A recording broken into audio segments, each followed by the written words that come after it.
అయ్యో అబ్బాయి తన గొంతు పోతుంది.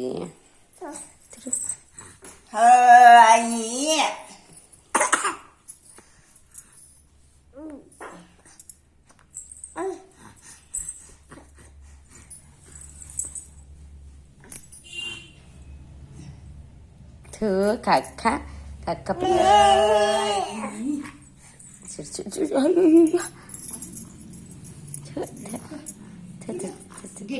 పాలు తాగలేదు నువ్వా? పాలు తాగినావు, ముద్ద తిన్నావుంతా.